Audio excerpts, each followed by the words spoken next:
Okay, it's 3 o'clock. We do have quite a few people still loading up. So I think I'm just going to give it a minute or so. We're getting seems like about 5, 10 people every 30 seconds. So we'll let it stream down a bit.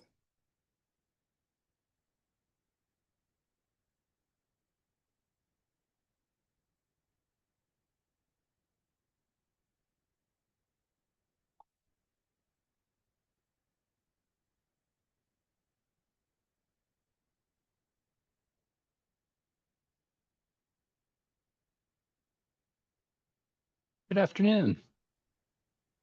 Good afternoon, Nate. So I think what we'll do is we'll go ahead and is somebody has their hand up, all right? Oh, no. Um, We'll go ahead and start this. Make sure we have everybody that is a presenter here. There's a lot of participants here, about 50 right now. Okay, so this is a working group meeting. Our working groups are known for being longer presentations with a considerable time afterwards for comment, questions, and answers. So it's a little more in depth typically than our typical meetings, and it's usually focused on one subject. And today it is on the recreational opportunities at the Rock-McCarran Park. Um, Something you'll see in the presentation that kind of blew my mind when we were looking at these slides is the area of this park is greater than several of the known riverside parks combined. So if you combine Idlewild, Dorchester, Rock Park, and others, um, all of them combined are less than this park. This is actually larger than Rancho San Rafael. Just to give you a context of the size of this area and what's going on here. So with that, I'd like to go ahead and get started. Are you going to be running it, Marty, or is Shane going to be running the PowerPoint? I believe I'm going to let Shane run it. Okay. Yeah, I can pull it up. So what we'll do is we'll have a presentation, I would say that's going to only be about 25 minutes based on what I saw before. Maybe with questions, it could go longer than that if we start having clarifying questions during the talk. And I would say during the talk, let's do clarifying questions. After the talk, whatever questions and comments you have. And another thing, we will emphasize this at the very end. We do have a comment email. We have, in the last several days alone, we've had about 50 comments on this. So I'm very excited about that. I'm glad the public is engaging and giving us suggestions about what to do. So anyways, a lot of feedback, and there's diversity in the feedback, which is great as well. So with that, let's go ahead and get started. This is the Truckee River Rock-McCarran Reach Project, the recreational concepts that we're doing. Could you go to the next slide, Shane? So it will be put on by myself, George Robeson. I'm just going to do a couple of slides and hand it off to Shane. Then Shane is going to hand it off to Wood Rogers, who is the sub-consultant working on the recreational components. They have a lot of experience with park layout in multiple states, so we're very fortunate to have such a qualified sub-consultant working on this that has experience in these kind of parks. Shane Dyer is the lead engineer, the principal, and the project manager for this for JUB.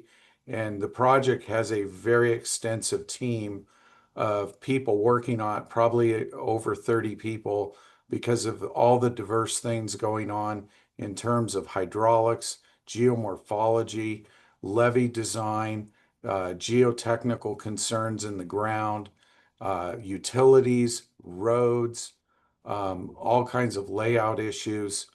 So with all of that, there's a very large team working on this, and he is the official cat herder. Next slide, please. So the agenda is, I was just going to give a quick introduction and project need. Then I was going to hand off to Shane for a slide or two. Then he will quickly give it over to the Wood Rogers team to go through the recreational criteria. Once again, there's several people have come on since I've started talking. If you have a clarifying question like, I don't understand what you just said there, or what do you mean by that, or something like that, please go ahead and raise your hands on the raise hand function. This is not in seminar format, so you have the ability to raise your hand. You have the ability to talk and be seen in this presentation. So just to let you know that. And then afterwards, we will have wide-ranging questions and comments at will. There is 2 hours set aside for this. We'll go the full 2 hours if there's that many questions and comments. So with that, let's go to the next slide. Oh, I want to just say, I should go back. I'm sorry, Shane. So we'll talk about existing conditions, the conceptual designs, summary and next steps, and then we'll do the questions, input, and feedback. Next slide. So the project itself is part of a much larger project, which consists of 7 components. Down in the area to the far right of this slide is called Vista Narrows, and that is mostly a terracing project to open up the river to lower the water level, so that when we take out when we take out all these areas that are now getting flooded in green there, we don't overflow the areas that are unprotected. We're trying to keep the water level as low or lower in the Reno Sparks area. So Vista Narrows is a key project. Then as you go upstream, there is a levee project along the north bank protecting the Reno, yeah, thank you for that, the Reno Sparks industrial area. Then after that comes this project, which is the Rock-McCarran, that protects both sides of the river. It protects the Sparks industrial area, the Reno industrial area, as well as the airport. It's the only one of these projects that does multiple things at once like that. It also provides for ecosystem restoration in a key reach of this river, very unique reach where it flattens out.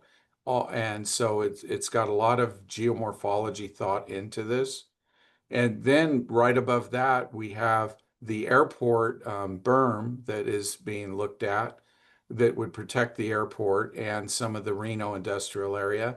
And then along the north side, where there is a Tumwa water facility, we are looking at flood wall and levees there to protect that west area there that you see in green, that all this area is being taken out of flooding. And then finally, there's the GSR, which is right up here. They are working on a lot of different construction projects, and they are working with us on flood protection there. So this is a massive project, but out of all the projects, this one is what I call it, is our gem. It's our diamond. It's while the Vista Narrows is foundational to take the water level down for mitigation purposes, this project has more going on with it and has more benefits than any of the others, and is probably the most costly project of all 7 of these projects. I want to also note there is downstream mitigation that's going on, and I don't have time to get into all that, but it's very important to us that whatever we do with this project and the increases of water that we cause at Vista Narrows and because of this whole project, everything is mitigated such that the downstream users, the downstream stakeholders, are in a better position flood-wise than they are at this moment in time. So that's the overview of this project. A lot at stake here. When you add up all these properties in green here, preventing them from flooding makes a over $2 billion difference during a major flood. So it would save us $2 billion in flood damage. And the project overall going forward, the costs going forward are about $200 million. And so with that, I think I'm going to go ahead and let uh, Shane take over and give a background and then hand it off. Thanks, George. So we started this back in 2024 with an alternatives analysis, and we actually studied 8 different alternatives in depth with multiple configurations.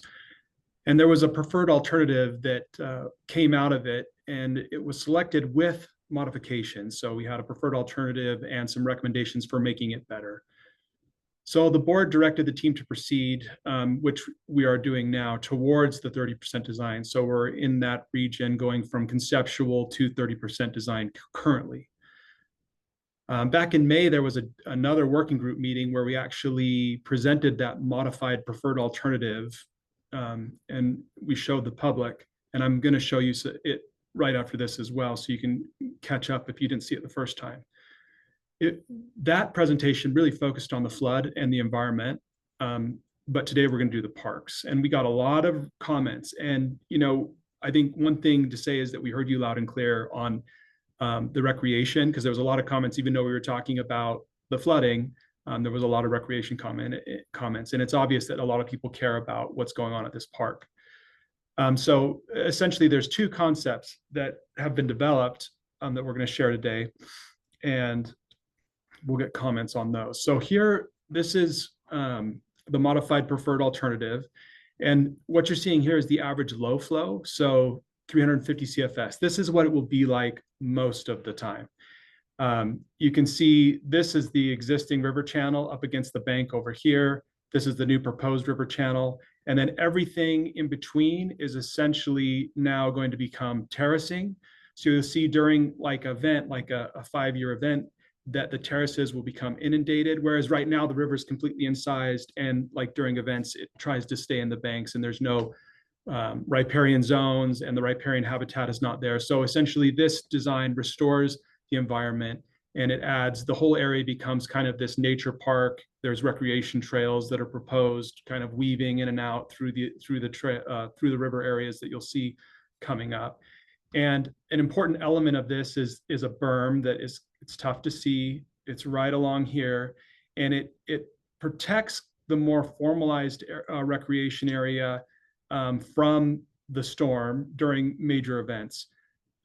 So then at about the 60 to 75-year event, this berm will overtop, and it very strategically overtops. We overtop the water in here, and then we have the water flowing back into the river. We have a lot of considerations for debris flow and for pollutants and things like that we're working with during the various storm events. But this right here is essentially the design configuration. This 100-year event is what we'll be permitting to. There is actually a slightly higher flow, the 117-year event that is kind of represents the 1997 flood that we're also looking at as well. But that's really, that's kind of the recap if you missed the first working group meeting as to where we're at.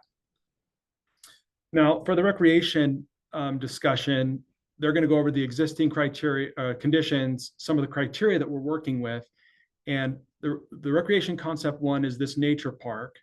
And then the recreation concept 2 is a balanced nature park with a recreation complex. And this really, the way this came around, it represents a lot of the comments previously made for a more balanced approach with regard to nature and recreation, would be that recreation concept number 2. With that, I'm going to turn it over to, I believe David is going to present on the recreation. Hey, thanks, Shane. Actually, I'll be taking over. My name is Eric Casey. I'm with Wood Rogers. I'm a planner here, and I'll just go through some of the existing conditions. So when we're looking at this from a recreation standpoint, first of all, we want to understand the recreation amenities that are currently around the area. In this case, we have Rock Park to the west, which does have some playground and river access. Glendale Park is a linear park that is mostly providing with passive recreation. And then we also have the Tahoe Pyramid Bike Trail, which is along the north side of the river. You can kind of see it in that red line there. Some of the other trails that we would like to potentially connect to in the future would be the multi-use path along the South McCarran Boulevard. It is located on the east side of South McCarran Boulevard, but there is also a pedestrian bridge that goes over the river there and connects to the Tahoe Pyramid Bike Trail. Looking on the site itself, we obviously have the Truckee River, but then the McCarran Bridge is also home to a Brazilian bat colony. I think it's about 20,000 bats or something like that. But this is actually one of the, if you have any elementary school kids, have gone out there to watch the mass migration that happens in the summertime every evening. And so it's not really an easy way for field trips to kind of access this right now. Right now, they're kind of going along Coney Island Drive there, parking the industrial area and looking, and then getting down there. So this is something that we want to make sure that with either one of these concepts, we're kind of tying into this. And then looking at some of the historical uses that have been on site, and some of the more prominent ones. Obviously, we have the Ferrari Farms, and then there is a former Catholic church or Bristlecone Treatment Center that we just would like to maybe use to, at the minimum, have some interpretive signs or some theming for any recreation that is proposed in the future. So you can go on the next slide, please. Okay, so as George alluded to, the thing that's really hard to tell from these aerial views and everything is just how massive this area is. You know, the Mill Street, which is located along the southern boundary there from Rock Boulevard to McCarran, is about a mile long. And so this entire project site that we're looking at is about 168 acres altogether. So when you're looking at all of the other parks that are located along the Truckee River, some of the more prominent ones. So you have Oxbow Park, which is about 25 acres, Idlewild Park, which is currently the largest park along the Truckee River at about 50 acres, and then Duraskar and Mayberry, all those combined still do not, are still not as big as this area. So essentially we have the potential to double the recreation along the Truckee River with this one project. And then to put that in a little bit bigger perspective, if you're familiar with Rancho San Rafael Regional Park, pretty much everything south of McCarran and to the west of Sierra Street, anything that's developed within that Rancho area. So May Arboretum, the field that they have host the balloon races at, all the turf areas, all the playgrounds and everything in there, that site alone is 142 acres. So with 168 acres, we have the potential to provide a lot of recreation amenities that the community is in need of. Go ahead and go to the next slide. But this is going to be functioning for the main purpose of flood mitigation, and so this area will be designed to be flooded, and so there are some considerations and some constraints that we have to consider. Not all of the recreation amenities that we would like to see here are going to be appropriate for this. And so some of those that we have considered, but also kind of eliminated, are listed here. So any really large playground structures, anything that's going to attract a lot of attention and stuff like that, we kind of want to shy away from. Any area that has a lot of built structures that will get in the way of flows when this does flood, is something that we would like to stay away from. It doesn't mean we can't have built amenities such as parking lots and roadways, and even bathrooms. Bathrooms can be designed to be flood resistant, but it's just something that we need to consider when we're looking at all the options of amenities within the recreation area. All right, you could go on to the next, That's please. correct, Eric. Actually, if you mind jumping back one slide, Shane. Additionally, on top of what Eric is saying, a lot of these images that we're showing here for these specific amenities become potentially hazardous to safety, health, and well-being to people who are visiting the area in the event of a flood. The pickleball courts, you know, it's hardscape, not unlike a parking lot. Hypothetically, it should be able to be flooded. However, the fence that is associated with it now becomes a strainer. So now that's catching debris during a flood. Now it's collecting rocks and logs and sticks and any kind of detritus that's within the river. The volleyball, sand volleyball court, that sand is a specific type of sand. It's not just any kind of sand that you can pick up at the hardware store. And that would be washed away and would need to be replaced. The large playground structure there, while some of the components could be in theory flooded, having something that would attract children that could become trapped or stranded during a flood event is also something that we're discounting and not moving forward with through these concepts. Yeah, thanks. Okay, so looking at some other constraints and talking about the internal berm there, just to give everybody an idea, we have a cross section here with Mill Street's on the right, and then you can see the south levee that's going to be along there, and then the internal berm. So this recreation space, so everything south of that internal berm, which you can see the red line in between those two white polygons, is going to be where we are proposing any type of non-passive recreation. So this is where we really want to see parking lots, the road network, any type of sports fields or anything like that. And then to the north of that, we would expect to see things that would be appropriate would be river access, trails, all these other passive recreation.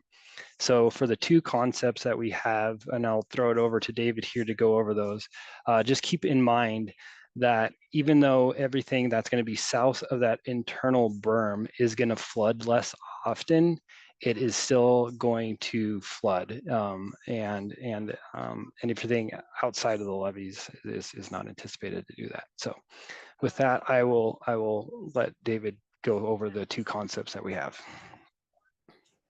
Eric, thank you very much. Good afternoon, everyone. My name is David Hewitt. I'm a landscape architect with Wood Rogers. And thank you very much for taking time to jump into this meeting to see kind of the evolution of this Rock-McCarran Park here.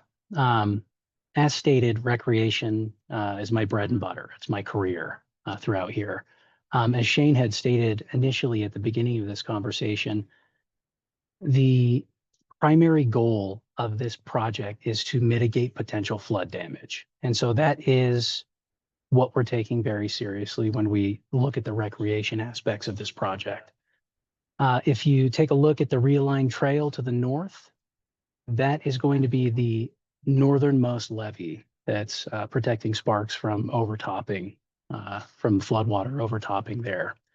If you look at the most southern berm along Mill Street, that is the south levee that's going to be protecting flooding going south of Mill Street. And if you look at the middle of the site, this is the intermediate berm or internal berm.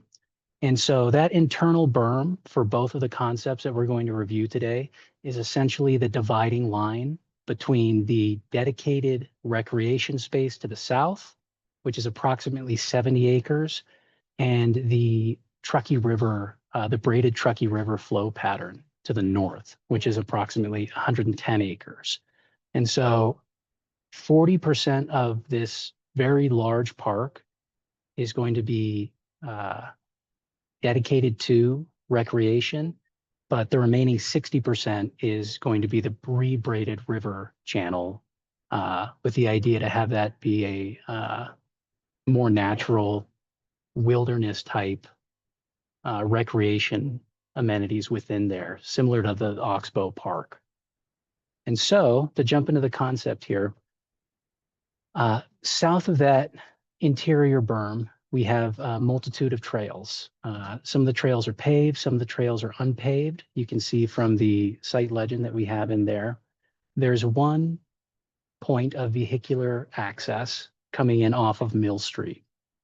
And so as you come in, you can go to the main parking area, which is space for approximately 200 stalls, which is situated next to a meadow opportunity, which I'll get into in the next slide here shortly. If you do take a left, you can go to the west, where there's approximately 100 stalls with a smaller meadow opportunity. Everything in between there would be unpaved pedestrian trails outside of the vehicular trails, and then you could follow those unpaved pedestrian trails to the top of the interior berm, where then you could gain access to the northern side of the park itself. If you see in the central area of the park, there is a purple semicircle. That is conceptualized as a bridge walk over the trails. So when you walk onto the interior berm, you can get to this constructed bridge walk area, which if we jump into the next slide, we have some conceptual imagery.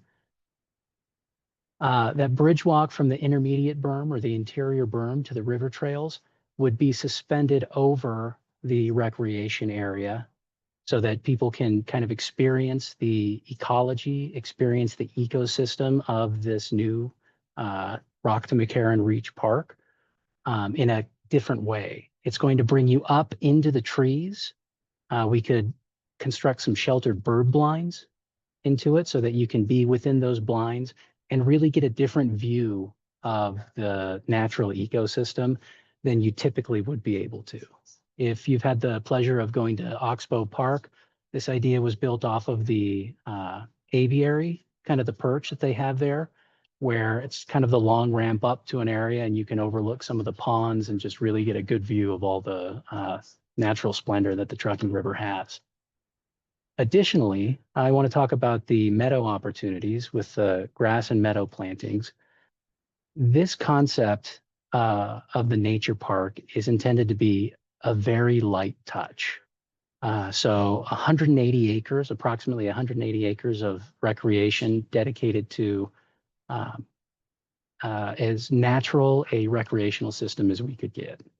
And so in these grass and meadow planting opportunity areas, this could be anything. This could be a large turf area that kids could come and visit and play soccer on.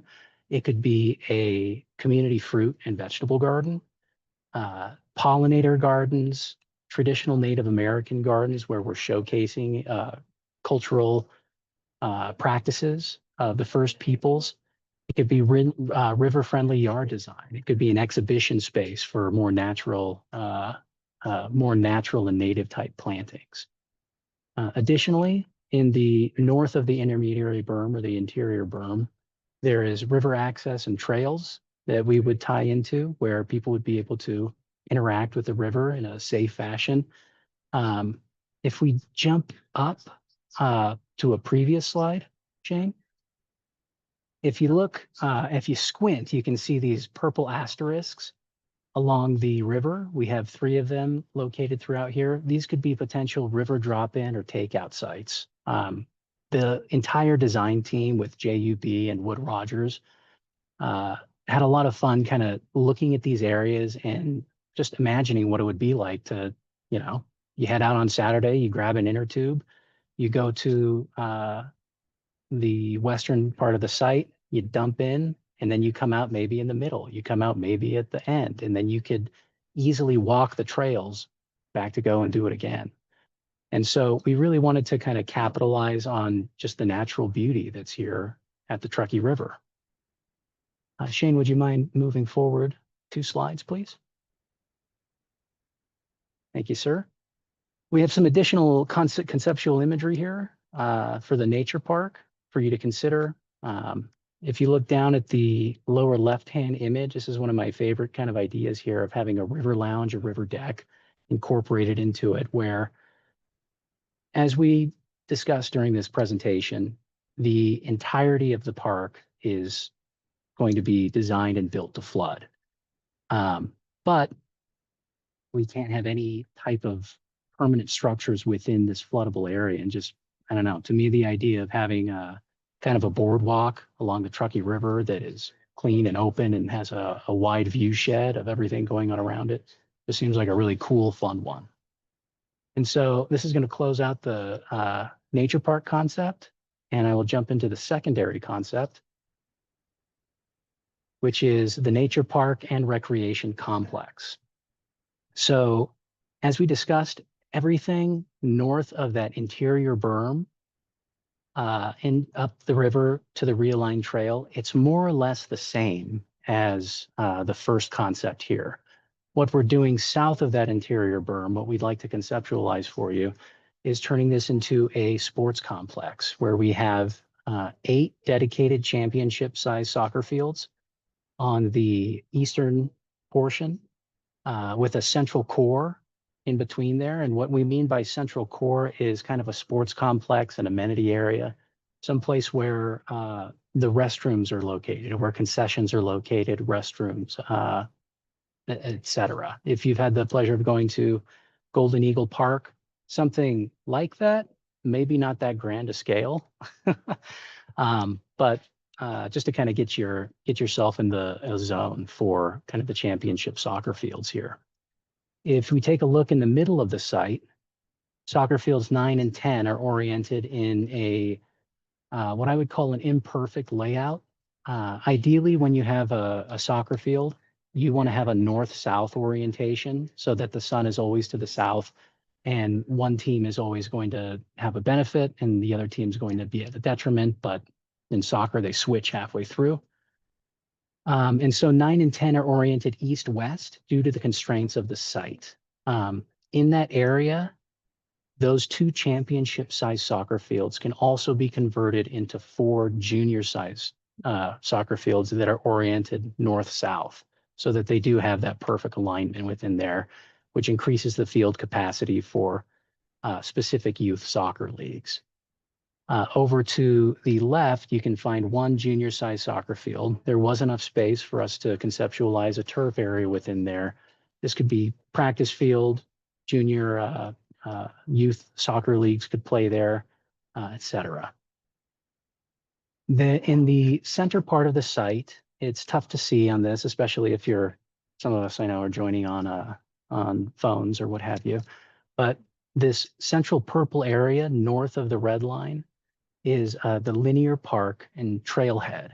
And so when you come into the site from from either one of the 2 vehicular access areas along Mill Street, the linear park is designed to be a park just stretched out and spread apart. And that is due to the site constraints of the interior berm, the roadway, vehicular roadway in red, and just the parking that we would need to help service the sports complex and the recreation complex throughout here. Shane, if you don't mind jumping into the next slide here. We have some additional conceptual imagery of incorporating river lounges to the north of the interior berm, similar to what we could potentially do on concept 1. We have the soccer complex set up there, and then I have some additional conceptual imagery of a linear park, which, as I said, is just all the elements that you would find at a typical park, but just due to site constraints is spread out in a linear fashion, hence the name.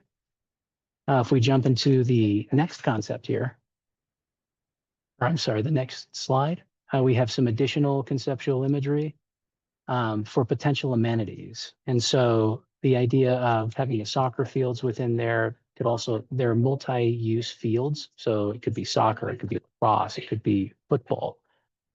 Natural playground structures. If you look at the top middle image, is an example of some more natural type playground structures that we could incorporate into that linear park area. We do want to stay away from kind of traditional playgrounds due to reasons that we had discussed before, but to tie into some theming with the natural Truckee River surroundings is something that we that would be a really fun idea. The idea of walking trails, river access, art installation, picnic facilities, things that could withstand flooding, severe flooding, but also something that would benefit the most number of people in Reno, whether it's people who are from the Audubon Society who are there for bird watching, or whether it's families with children who want to go and play, or whether it's youth or teen or adult soccer leagues that want to capitalize on the proposed soccer fields here, is something that we wanted to bring forward for you. And with that said, I believe we have one more slide. I think we have a hand up. Peter, do you have a Oh, perfect. question? Yes, I have a quick question about the field complex. Can you speak to whether there's a possibility of artificial turf versus grass? Absolutely. That's an item that we do want to, that we're going to continue to explore. But in my personal experience, having artificial turf in an area that could potentially be flooded, like from, if you've ever like ran on an artificial turf field, there's a lot of fine grain rubberized sand is maybe it's probably not the technical term, but there's a layer of kind of rubberized grit or sand that's within there that kind of helps add the sponginess to the turf, the artificial turf.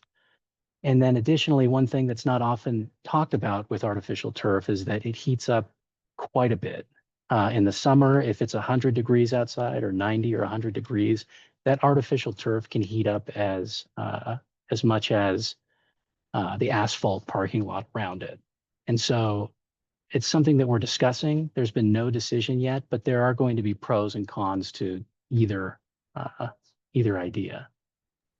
Peter, did you have anything additional you wanted to ask about the makeup of the fields? No, that's generally it. I know that I'm familiar with the pros and cons. So Could you state your full name for the record, Understood. please? yes, my name is Peter Wallstrom. Thank you.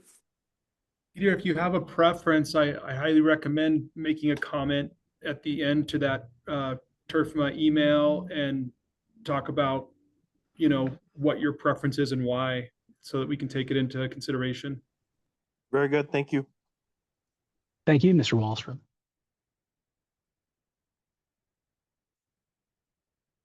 And then if we jump into the next slide here, I believe we are at the questions and feedback portion of the conversation. So good timing, Peter.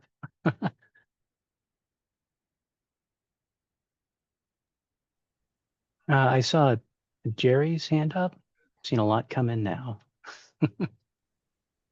Yeah, Jerry's was first. So we'll take Jerry first, and then we'll do Roger Jacobson, who is Ellen there, and then Kathy Smith third. So Jerry, would you unmute and ask your question or make your comments? Okay. My name is Jerry Wager. I would say that basically this riparian land offers an opportunity to really meet a serious community need.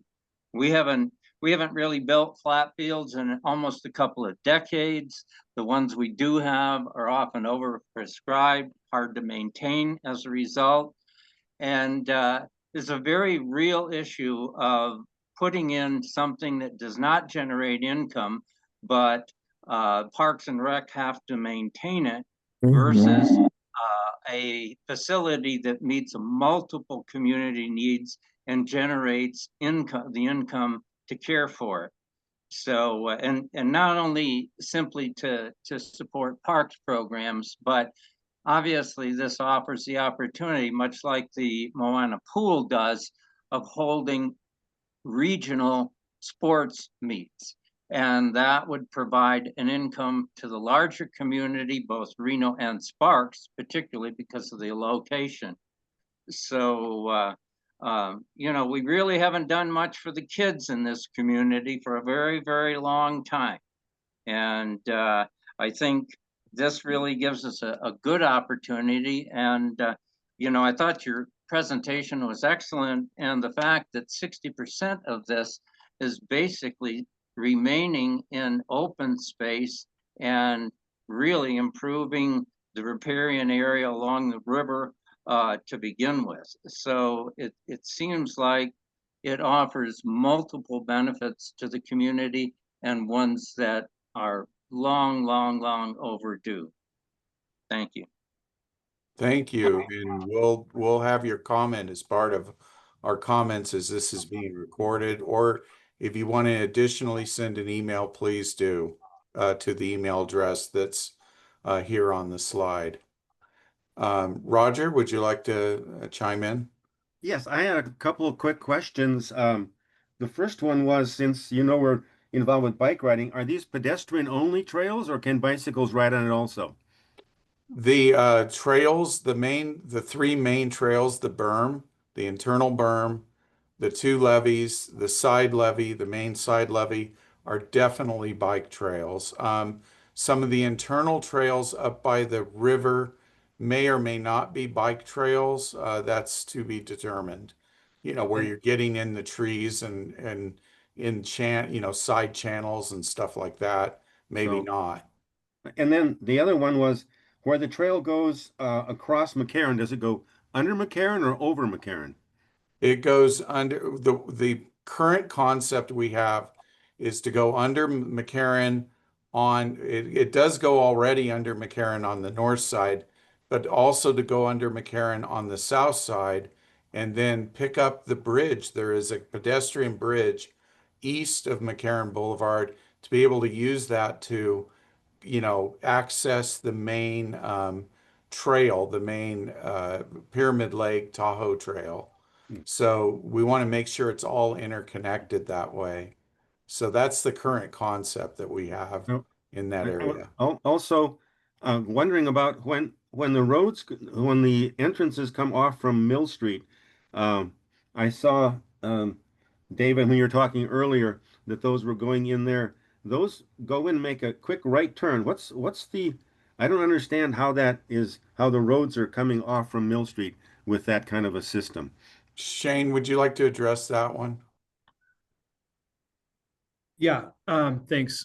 So the way that we have to get up and over the levees is we go up them sideways and then we go down them sideways. Because if you go directly at the levee, and you're trying to meet slopes like horizontal curves for a roadway, it takes up the whole park to get up and over the levee. So you go up the levees, up the side of it, and then you go down the side of it, and it leaves more room for the park. So that's instead of putting in like a floodgate? Correct. There will be no floodgates. Yeah. And then floodgates are really hard to permit in terms of like FEMA and the cost of them because they're man operated. And it's the standard there is to leave the levee always in place. So there's never any like human error during the flood. No, that makes sense. I was just curious how the road getting in and out with a tight right turn is going to be a little tricky. One quick last question.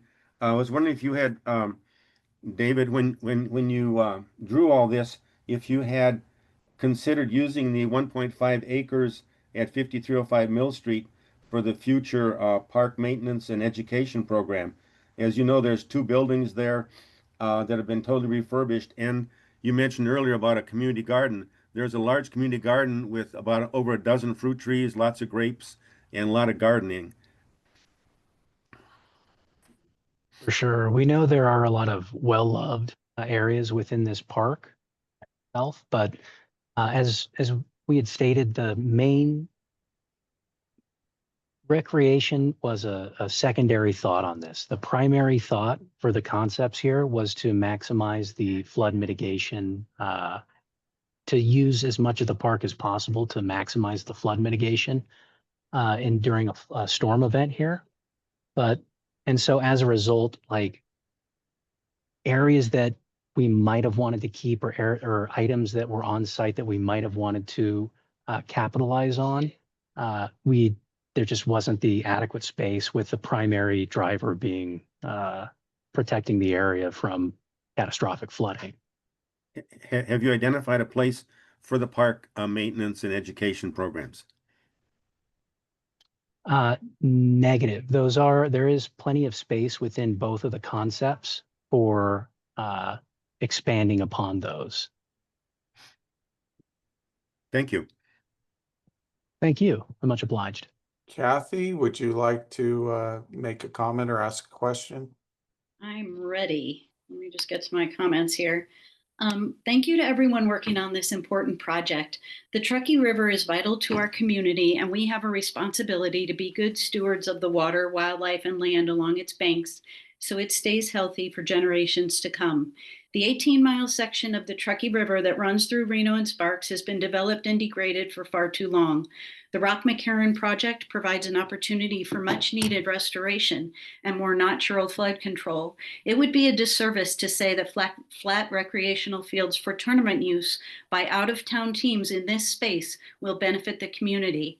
The money generated will not buy back displaced birds, deer, trees, and natural vegetation, and parking lots that generate heat in the increasingly hot sun, noise, lights, pesticides, fertilizers, and grass fields that do not provide habitat for our wildlife or trees for shade will only exacerbate the problems Reno is facing as the fastest warming city in the U.S. What would benefit the river and the community in this riparian space is more park space open to the public with shade, passive recreation, wildlife, and nature trails. Riverfront property is not appropriate for 11 flat fields, maintenance buildings, and massive parking lots. The Pembroke and Miraloma areas have already been more appropriately been slated for flat field areas and are not directly on the river. Please stop the privatization and development of our public spaces and maintain some of the last open space along the Truckee River through town. Keep the Truckee River wild. Thank you. And also just to say it, you can also do an email to us as well. This is being recorded, so we have your comment, but in addition, if you want to do an email. I'll send it in writing. Thank you. Yeah. Richard, you're next. Great. Thank you very much. And good afternoon, everybody. Thank you for hosting this very important meeting. We're at a critical junction in our community, and the known fact is that we are 51 flat fields short right now to meet the needs of our current community. It's not going to get any better. It's going to get any worse. I've been involved in soccer for going on 20 years, and in 2012, I helped, along with Councilwoman Jessica Sferraza, build the Moana fields, which are now 30% lower. You know, we talked about the cost of this, but what we are missing out on is what we have the inability to do. We cannot host tournaments in our community because we don't have any venues whatsoever with more than 4 flat fields out there. Because of this, we cannot host any large tournaments. A tournament of 300 teams with 60% out of state will have an economic impact in 3 days of $1 million. From that, the community will receive approximately $150,000 in tax money. That will prove that this fields here can sustain themselves. We're missing on room tax, gas tax, sales tax, and everything else in this area. We have to go forward with something like this. And I think the idea of putting natural grass out there is great.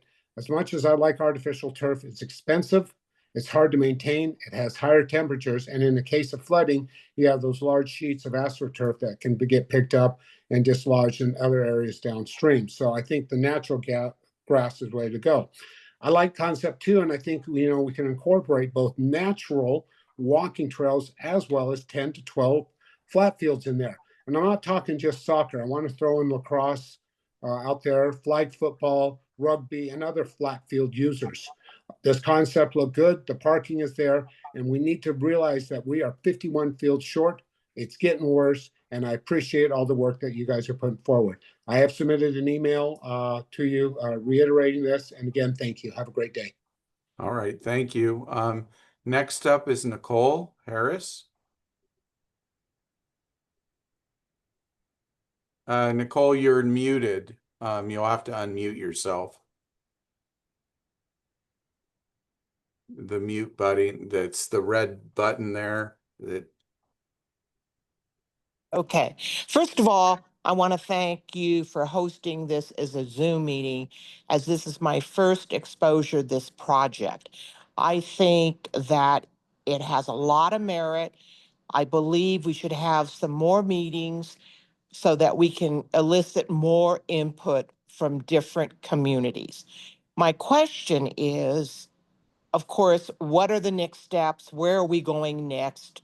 Are there going to be other community meetings? Number two is, what are the financial ramification of this type of project? And third is, it's great to have a conceptual plan for it to be built, et cetera. What does it look like 5 years from now and 10 years from now? And what are the financial projections going to look like to sustain this type of a project? Okay, well, I'll take on some of those questions. Maybe Shane could chime in on some of this, but I think your first question is what are the next steps and will there be opportunities for public input, other opportunities? And the answer to that is the next step is we are going forward towards a 30% design. And at that point, when we roll out the 30% design, we are having at least a kind of a live meeting like we had at the McKinley Arts Center, and probably another working group where we do this on Zoom. I actually like this format because it's recorded. It allows people to really hear us, then make their comments. And we often get some really awesome comments that are very well founded and educated and help us actually adapt things. So we really like this format. So that's the first question. The second question is what are the financial ramifications of this?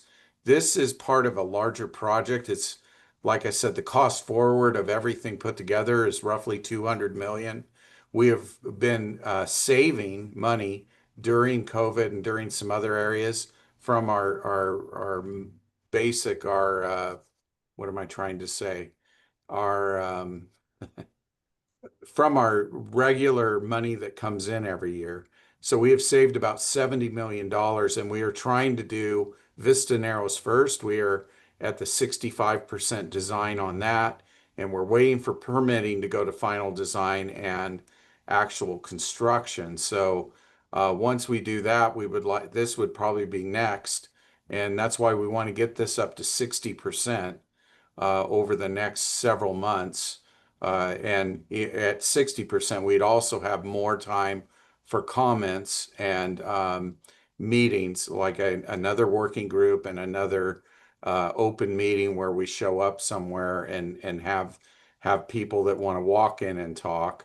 So we're allowing people to interact in different ways. We really want to make sure we engage the entire community. Some people aren't really fully comfortable with Zoom yet, so we want to give them a chance as well. So the last question you had was the long-term maintenance, and that is something we have been looking at, especially for the more of a recreational complex issue, because these are floodable fields. One of the reasons we have that intermediate berm is we do not want it flooding all the time because it creates maintenance problems. Also, the berm controls the water going in, which lowers the peak flow, the overall peak flow, and makes the flooding less severe. So that's another aspect of this, that why we have it designed the way we have it.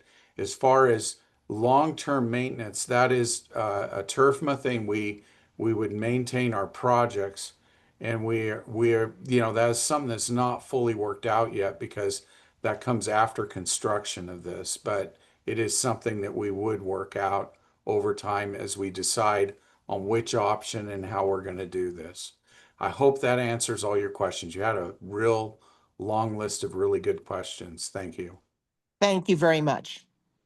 Okay, next up is Ian. Ian, could you give us your full name for the record? Sure, Ian Anderson. Thank you, Mr. Robinson. I appreciate this opportunity. I appreciate your comments on the outreach that you were just speaking about, and I urge this group to continue to reach out to the community and provide opportunities for input into this project. I think time is often a real challenge for people to be able to participate in the public process and give their feelings.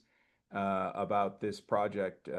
Early morning and midday is great. I'm glad that we have this opportunity at 3 o'clock, but nighttime and for the ability for families to be able to participate after work, I think would be really wonderful. So thank you very much.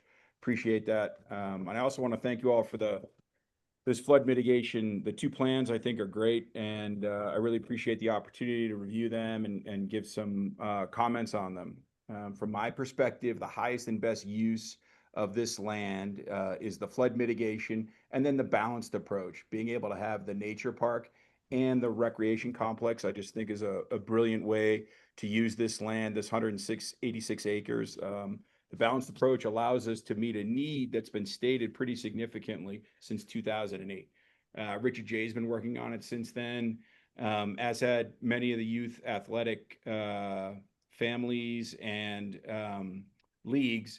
And that is the 2008 PROS plan and the 2023 PROS plan, which is the master plan for the Parks and Recreation in the city of Reno, has articulated the significant gap and the gap shortfall for playing fields for youth athletics. As Mr. Jay said, there's about 50 fields that we're short of right now.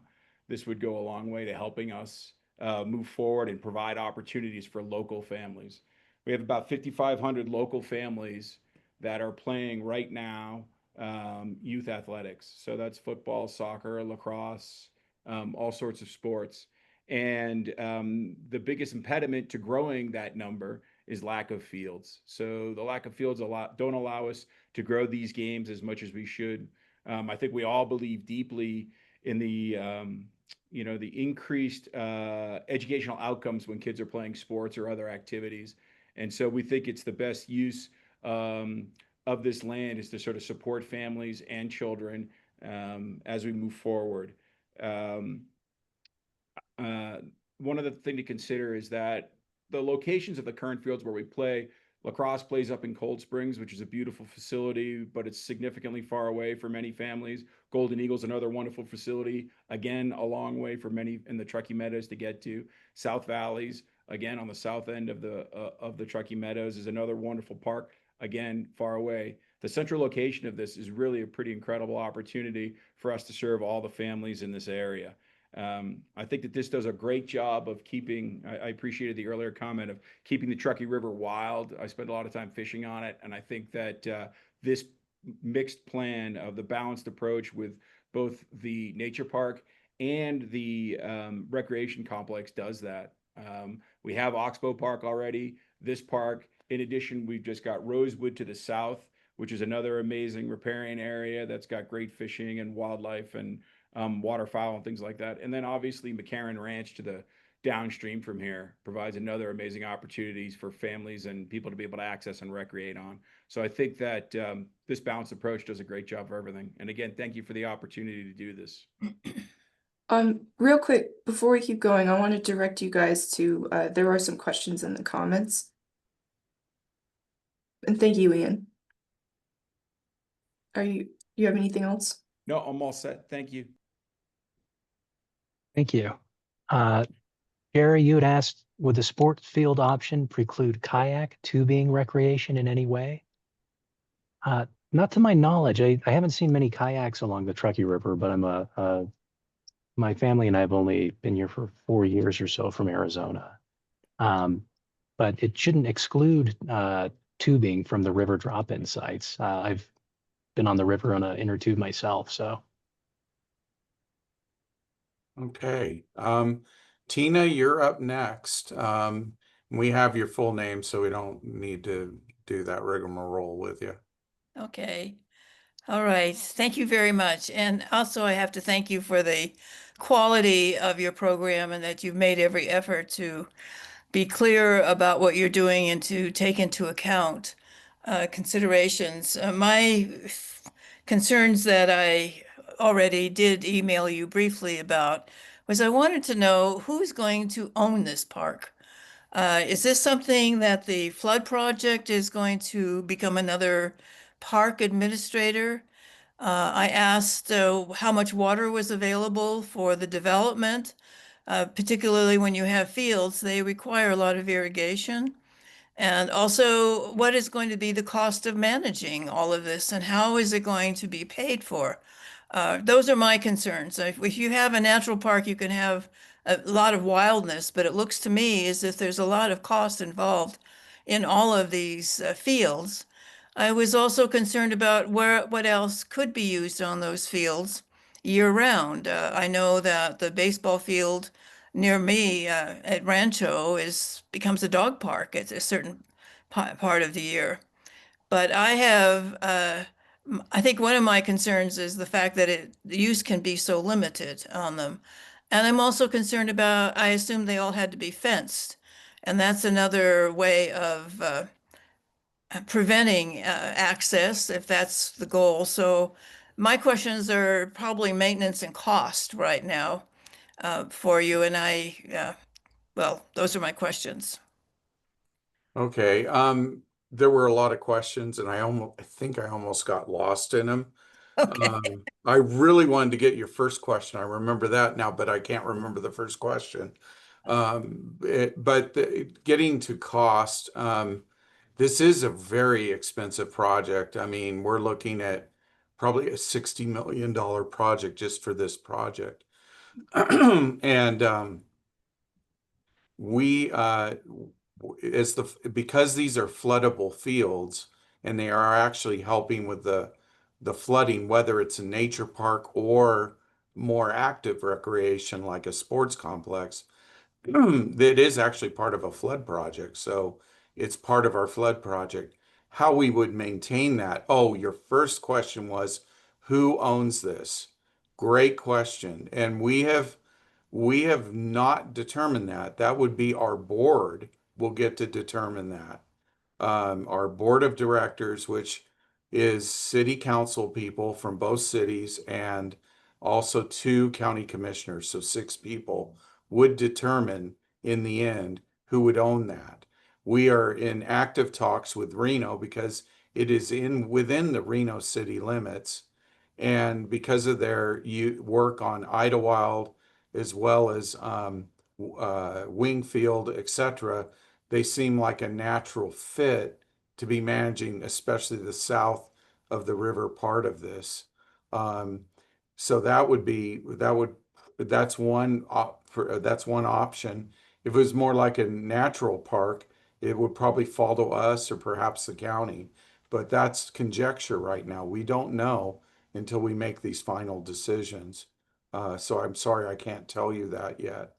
But I can tell you what I'm thinking. And that's kind of where we're going with this. And so that's who would own this. Now, where would the money come from to maintain this? As far as as flood project, we have to maintain that vegetation to make sure it has the proper conveyance in the floodway where the river, inside that north of that intermediate berm, that would be the TURFMA's, TURFMA has to maintain that. As far as south of the berm, that depends on how we do this with ownership. If Reno takes that over and it's soccer fields and there's an income stream besides just whatever, then they would be working on that with that income stream. So that's a whole, that is not determined yet because we haven't even decided on which option yet. But those are some options that are being kicked around. I hope that helps with that. I'm sorry I don't have a complete answer for you right now as we're, just now coming into 30%. And we're trying to get out with the community early and see what their thoughts are before we start making final decisions on this kind of stuff. So are the soccer interests forming an organization and they're going to help develop and maintain it? And again, I had asked how much water is going to be required for all of these extra fields. Yeah, great. Those are things that to me are really important since I don't think Parks has a lot of money. Right. Now, water is that's a great one because there's a ton of gray water being produced at Tum Wharf, and there is a pipe that goes into the University Farms area, and there is actually a great way of getting that across McCarran Boulevard through a culvert in an existing right away through underneath the road. So I think that gray water is going to be a real nice option there. That stuff is tertiary. It's highly refined water, but it's not drinkable, and it's something that's fairly inexpensive. Actually Tumwharf is trying to get rid of anyways. So we'll be we have talked and we will be talking more about that. And whoever takes on that park, whatever option that needs watering, that will probably be what happens there. Okay, thank you very much. Okay, the next one up is Clydesdale Soccer. Hi there. Can you hear me all right? Yes. All right. My name's Jason Clydesdale. I'm a coach, parent, started Step Over Football as part of growing community soccer and keeping it more affordable for families and kids. And one of the harder parts it is for a lot of us is the lack of fields. So Ian and Richard J have already spoke of a lot of the facts already, so I'm not going to go through with them. But looking at other projects across Northern California, like Davis, going up in Natona, and the areas that they've shown that they can use soccer fields, grass fields, and the floodplains and the wildlife areas, shows that it really works and they've been there and successful for a while, and along with generating a good source of revenue. And then along with your floodplain planning, which is the most important part of it here, does it make also sense that having grass fields and the grass creating a firm ground plane for the floods is also much better than just a lot of dirt and that also. So, and then on top of the young lady who talked about the weather and the heat, with everybody knowing about Reno getting hotter, the number of grass fields, and you said the cheap water, would help keep that temperature lower through that area. So I just want to say, I like the combination plan, I think is very, very good. And the way you guys proposed it is great. And looking at areas in Northern California that have done this also already, have you looked at some of those to help propose your way through this? I know our team has, and I actually, in my previous life, I designed something like this, but not with soccer fields. It was the Napa Dry Bypass, and that has multiple use in it, as you probably have known if you've been around that area. Just drove by there about 3 weeks ago. Yeah. So I mean, beautiful. yeah, there are many members on our team that are aware of these kind of opportunities, and we've seen lots of examples, and we're trying to weave the best, and make it the most optimized option, if you will, because we want to maintain the natural as well. So we're trying to do a lot of things at once here, with both options, but especially the sports complex option. Everything is being thought out to the nines, just to make sure we've got it right, and optimized. And then And to apologies, tag on to that, oh, go ahead, I'm sorry. Clydesdale Soccer, did you state your name for the record? He did. Okay, sorry, I'm just balancing. There's a lot going on for sure. And George, to kind of tag on to that, if anyone here has been to any fun, exciting, cool park projects that have maybe the whole park is similar to what we're conceptualizing here, or maybe just little bits and pieces of different parks that you've been to. If you have any destination park locations that you'd like to share with us, we'd be more than happy to jump in and take a look with you. So please send those in the email as well. I'm coming from Arizona, and very different climate, but there's a lot of similarities with some of the parks that are built for flooding within the basins and detention areas within there.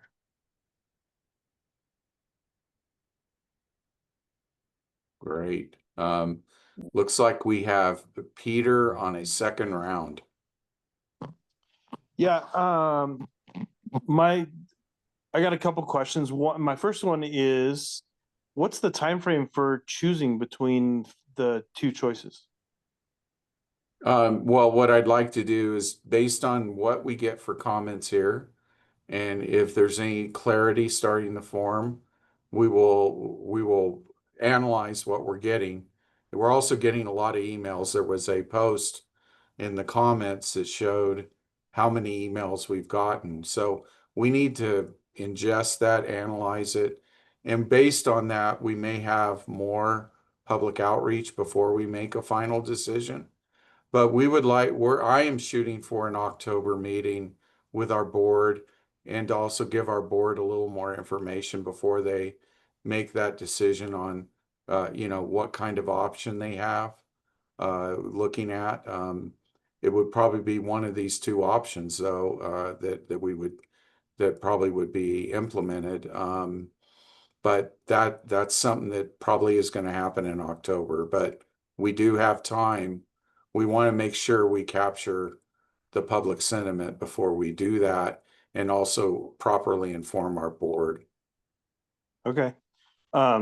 So along those lines, I'd like to express my support of the balanced option as a soccer coach who's coached around several other people who've commented. The other question that I have is actually related to the channel of the Truckee River itself as part of this. Is that going to be changed? Because I heard early on talk about widening the channel. And I'm curious about like increased water temperature as it goes through the widened area. Yeah, let me address that.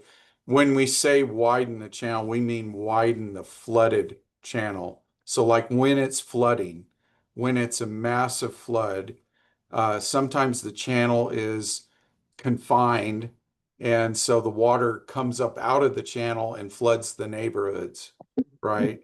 What we're talking about is having terracing to hold that water and keep it from jumping out and flooding, and also allowing that flood water to spread out. During low flow periods, the low flow channels would not be wider per se, and we're also very much targeting vegetation to provide shading. So when you look at that ecologically, we're trying to create better fish habitat than what's there now, which Perfect. actually isn't very hard.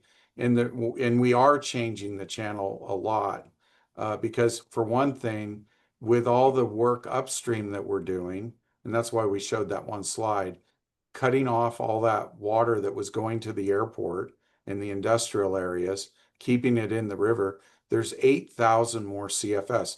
That is a 40% increase in stream flow during the flood event in that reach.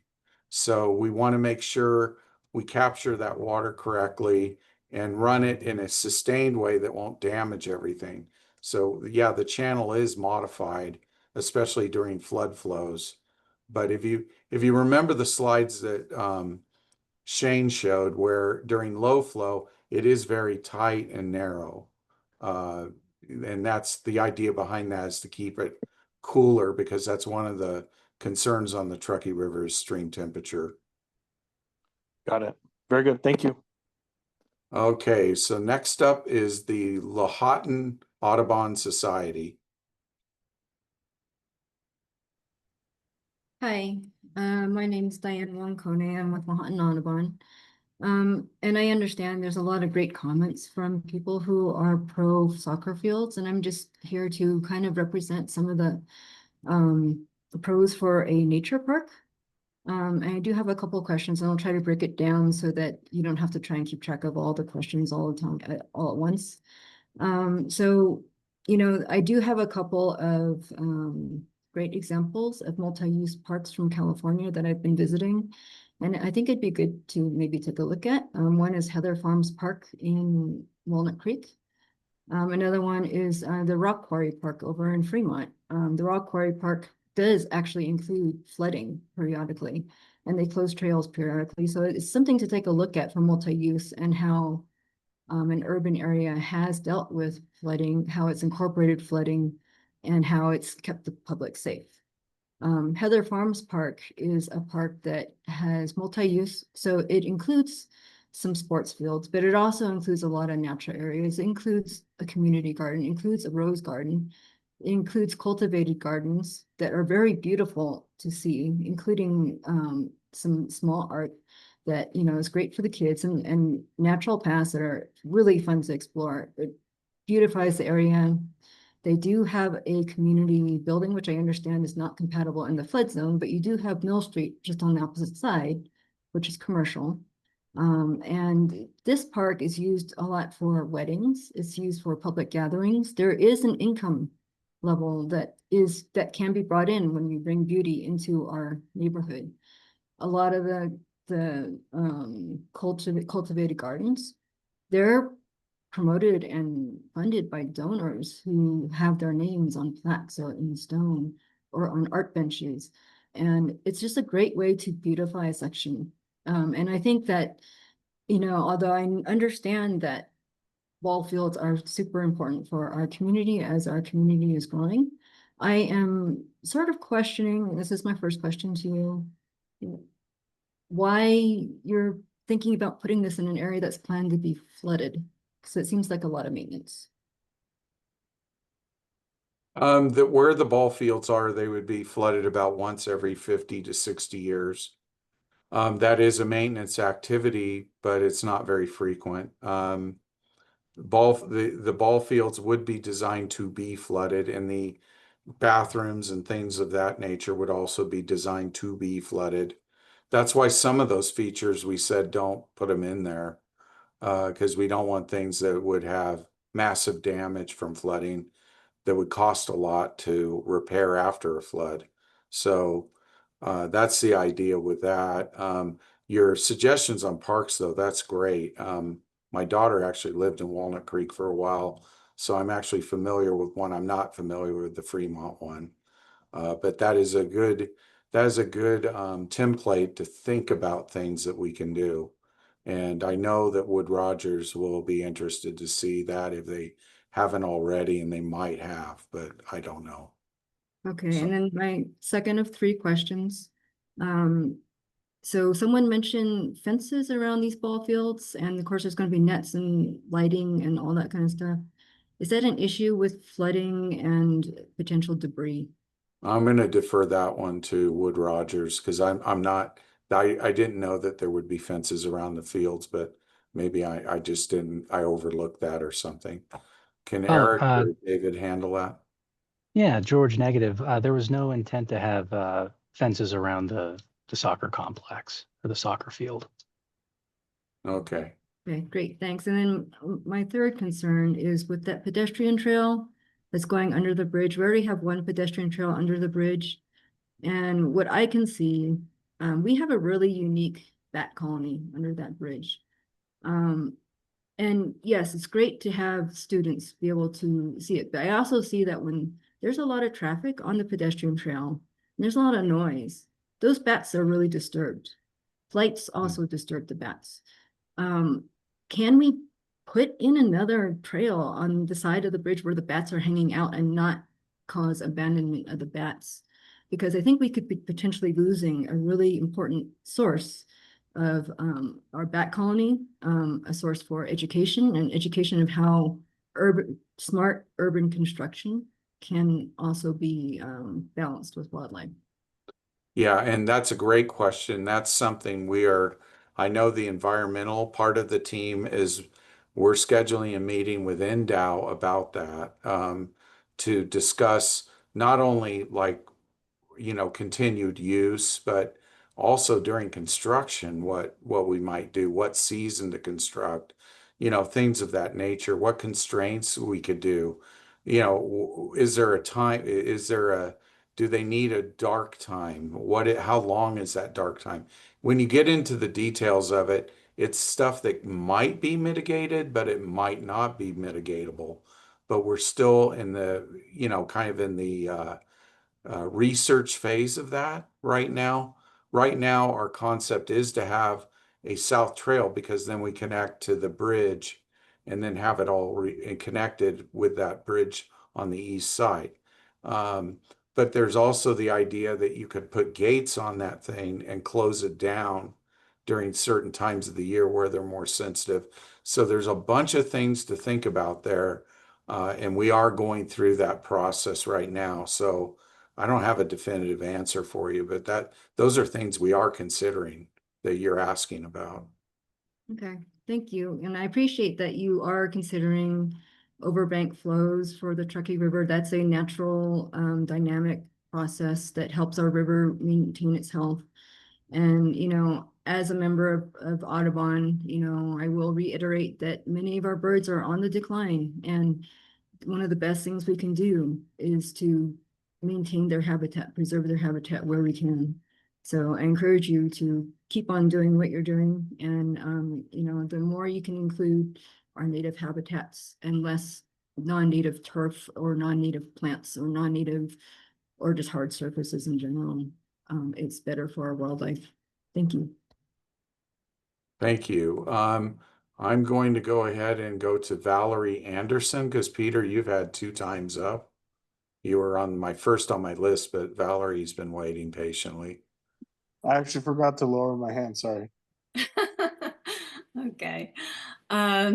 So I have a few questions and I also have a couple of comments. I was very excited to see the nature portion of the design and the river access for kayaks, although I do think it is going to be an issue if they can't drive their car there to put their kayaks in. They do kayak frequently on the rock park aspect. There's a little ripple that's created by the rocks going across, and it will, you'll see people actually kayaking back and forth across that ripple. But so, yeah, you might want to consider at least, one spot where, yeah, you can actually get fairly close with a car to put your kayak in.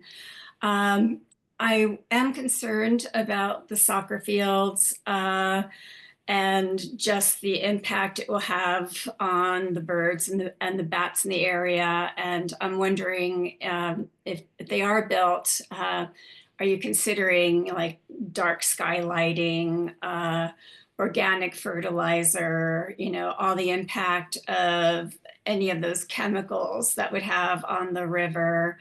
Are you thinking about those types of things?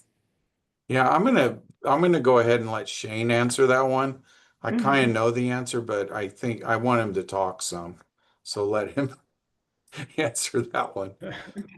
Yes, thanks, Valerie. That's a great question. We are considering the dark sky lighting. We also have added a little treatment area for treatment of potential runoff on the park itself. And then we're actually talking to the state about fertilizers and what kind of fertilizers make sense from a organic or lowering the total TDS and nitrogen levels and phosphates that would make it to the river.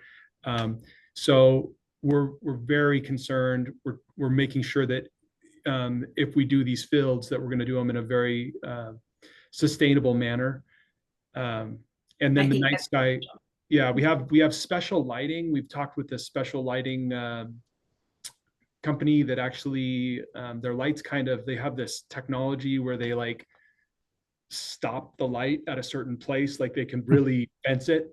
I think they even call it like fencing the lighting. But anyway, so we're looking at those kinds of things and considering them as we go. Okay, all right.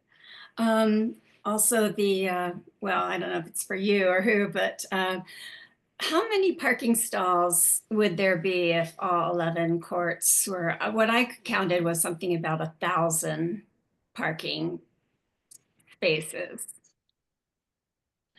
So it just seems like a lot. And that's one of my concerns about having so many fields. I'd love to see it in half, half the number.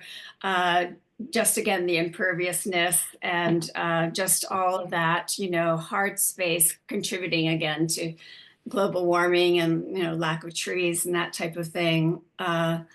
So that is a concern. Oh, Valerie, you're absolutely right. The effects of urban heat island are not lost on anyone on the team. And this is not we're planning for parking in the most expansive sports complex event.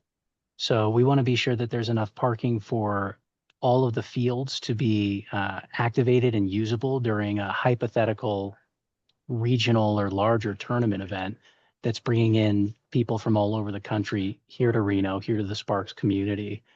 I hate to use this as an example, but when people design malls, they design the parking lot for the day after Thanksgiving. They design it for Black Friday.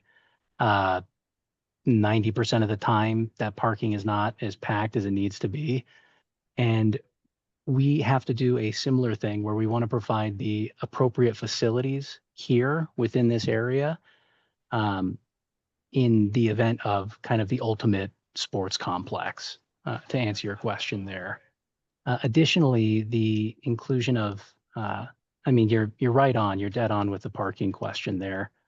But additionally, there is quite a bit of tree growth that is part of both concepts that we were hoping would offset some of the constructed hardscape for either of the concepts itself. And I'm sorry, I'm experiencing some screen difficulties Can't here. see you, but it's okay. And the other thing about just, you know, the nature and Diane's comment about, you know, that south side of the river, the trail closer to the McCarran Bridge, the back colony. Yeah, if you could maybe just move that further south away from the river to give the bat some space, you know, that might be an idea. But I am, you know, advocating for more rather than less. You know, I understand the big need for the soccer fields, and I'm really glad we're going to be doing something at Pembroke. And but maybe, you know, because this is such a unique area by the river, it's such an important riparian zone that, you know, if we could perhaps cut the number of fields down some, you know, just to, you know, give the nature and the wildlife there a little bit more birth. But so far as a wedding, you know, income, yeah, I was looking at one of the slides that showed the Ferrari Farms barn there, and that might be a good location for a wedding venue or something like that. You know, it looked kind of cool.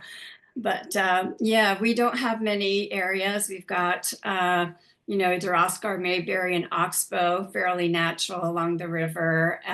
Rancho San Rafael, I have in my, what I looked up was 570 acres, so I'm not quite sure, you know, what part you might be using a different, yeah, boundaries for that. I can, yeah, so for the Rancho comparison, that's just for the developed area. So it's the part south of McCarran and to the east of Sierra Street. So that entire developed portion is the portion that we were measuring for that. Okay. Just to give you an idea of the size of this facility. Yeah, so you know, Galena Park and Davis Creek, they're totally natural parks, and they do have group picnic areas. And I liked all of the things you were talking about with that. So, you know, yeah, it'd be great to do all those pollinator gardens, group picnic areas, and the trails. Loved all of that. But, you know, they're really widely, if you go to Davis Creek Park or Galena, you know, there's mountain bikers, there's hikers, there's, you know, all kinds of outdoor users. So there's something to be said for, you know, keeping it wild too. So, so I guess that's about it. Oh, and how high are the berms? That's my other question. They're variable height. Up on the west, they're as low as like 3 feet. Down on the east, like near against McCarran, that's their highest point, and I think currently they're like 10 feet. So they're variable from like 3 to 10 feet, depending on the depth of the ground next to the road. Okay. Well, thank you. I appreciate all this opportunity for input and all these great slides and information. All right, thank you. Let's see. Richard, I'm going to skip to FE wins because you've already had a turn, and then I'll have you next, okay? So FE wins. James Fewens, hello. Oh, I'm sorry about the pronunciation. No, that's okay. I'm a Royals fan. I wish they had more wins, but they have few. Okay. So, Yeah. appreciate you guys, all the work that you've done. It's great that I'm going to say in support of the dual use areas with flat fields and the natural. It just makes the most sense for our community. And just what Valerie just said about, Galena Park and the other parks around the area that are already being used as natural parks. We've heard numerous times that we are over 50 flat fields short for our community for kids. So it's awesome that they're looking at a dual use to not only have flat fields for our children and the natural area as well. I go to other municipalities throughout the West, and a lot of the folks that are from Reno, Reno Sparks area, when we go to those, they always say, "Man, I wish we had something like this." And I said, "Well, we got Golden Eagle out there," and they go, "Well, yeah, but you can't get on it." That's the theme throughout our community for our children, is that we can't get on these fields because they're just over.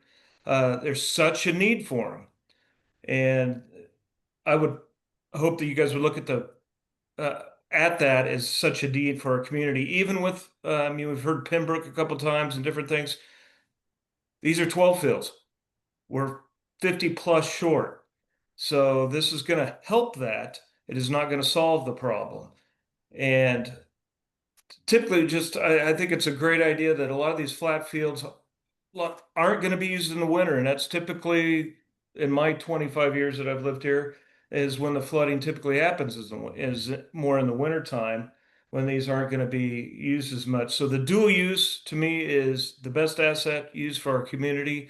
There's something magical. I'm in the lacrosse world, but on Saturday afternoons when we go up to Cold Springs and there's thousands of kids and parents, communities getting together, everybody talking, is magical, helps the kids, they join a team, and it really helps development in our community. So thank you guys for having this outreach. All right, thank you. And your comments will be recorded, and you can leave an email comment as well if you'd like. So just wanted to leave that there again as a reminder. Richard, we're back to you. Thanks. I'll make it really quick. Two aspects I forgot to mention is, these fields will help Monday through Friday with practices, which it seems to be really tight. We have 4 teams practicing not only for soccer, but also lacrosse on one field. So it makes it very tight. But, talking about management on this and possibly Reno, and, Nathan from City Reno can address this, but I would recommend that we have this managed under Reno Youth Sports Association. Ian Anderson is a part of that association. They do all the permitting and collecting of fees and doling that money back out to those various fields. They have the expertise. I think they've been around for about 20, 30 years. I was the vice president of field development for that organization, so I know exactly how it works. So I think it would make a lot of sense. And again, it's up to the board. I understand that, but Reno has the experience. They have the staff, so it wouldn't really impact on Nathan's staff much. But there's a whole group of volunteers with RYSA. And Ian, if you want to, if you're still online, you can even mention that. But that's the way I could see the management of that. Thank you very much. No more talking from me. I'm done. All right. And Richard, if you want to do an email comment along those lines and elaborate some, that would be very helpful to our board as well. Consider it done. I'll take care of it right now. All right. Okay. All right. Well, I don't see any other hands up. We still have over 60 people. It had crested well over 70. If there's any of these 60 people out here that still has a comment, speak now or forever hold your peace. We have a couple that are in the chat. There's one from Jerry. It says, would field irrigation help supplement the groundwater in the area? Are the Tumwa wells in the area that are used during low flow and drought going to benefit from that, it sounds like? That's possible, but another major benefit is the fact that we have low terraces and the river itself will be replenishing the groundwater during smaller floods that are not going to get to the fields, but will get to these lower terraces. And that is a big deal for not only the vegetation and maintain the vegetation along the river, but it's also a big deal for longer term, what we call bank storage and the hyperrheic zone, and then near stream groundwater. So all those things are positives with the way we're configuring this. What's the And hyperrheic zone? The hyperrheic zone is the zone between the groundwater zone and the kind of the river itself, and it's made up of gravels and loose sediment, so to speak, and it is a kind of a nursery where there is a lot of insects grow there, aquatic insects, and that is the major food source. I believe in some river systems, 90% of the food source comes from the basically is started in the hyperrheic, and then it becomes, they get out on the rocks and then they drift and then they come up as flies, and that's why people fly fish. They're trying to imitate those food sources. Gotcha. Naomi Jerry, were asked you if we're, referencing oh, go ahead. flood irrigation for the fields?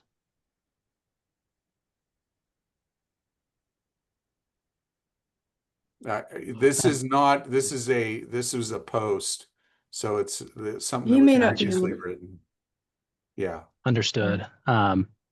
We would probably move away from flood irrigation, and the turf irrigation. The technology that's out now is extremely efficient and extremely the root zone of turf of grass that would be in a soccer field is truly only a couple Yeah, inches he deep. he wasn't saying flood, he was saying just field irrigation.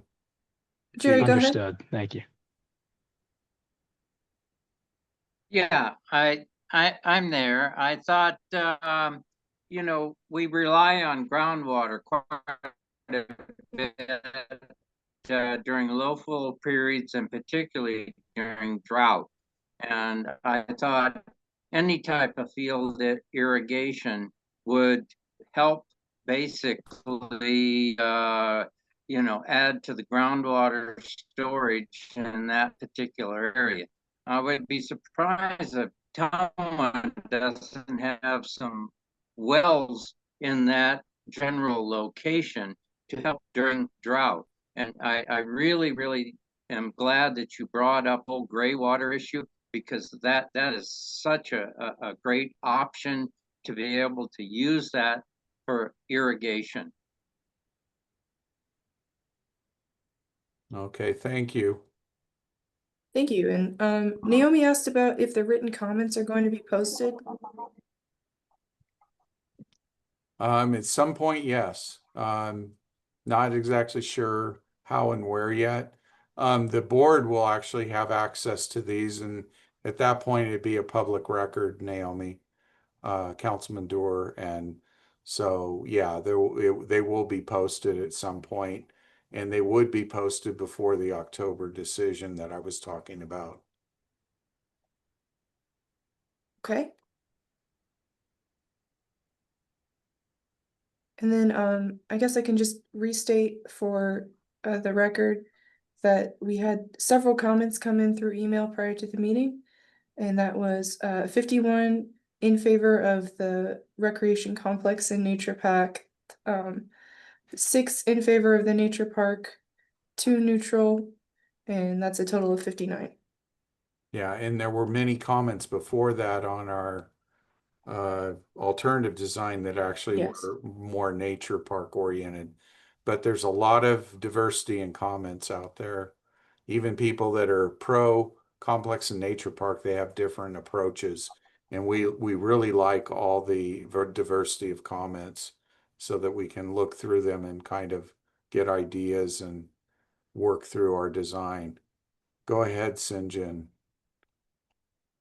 Could you state your Yes. full name, Sinjin? We know who you are, but just for the record. Yes, sir, George. Good to see you. And hi, Marty. My name is Sinjin Smith. Hello, everyone. Thank you for your time today. I would just like to start off by saying that I'm very grateful to be here, and it's been an honor to be in the position that I've been in over the last few years, working with the Truckee River Flood Management Authority. So, for those of you who do not know me, my name is Sinjin Smith. I am the Director of Operations at Green Vibe World. a local nonprofit that has been working in our community to build a future that is both beneficial to humanity and the planet. For years, Green Vibe has actively managed and helped protect the Bristol Cone section of this Rock-McCarran flood project by cleaning it, restoring it, and even feeding people from it upon the community garden that is managed by us at the Kiwanis Bike Center, and all while guiding at-risk youth in environmental service through our Guardians program.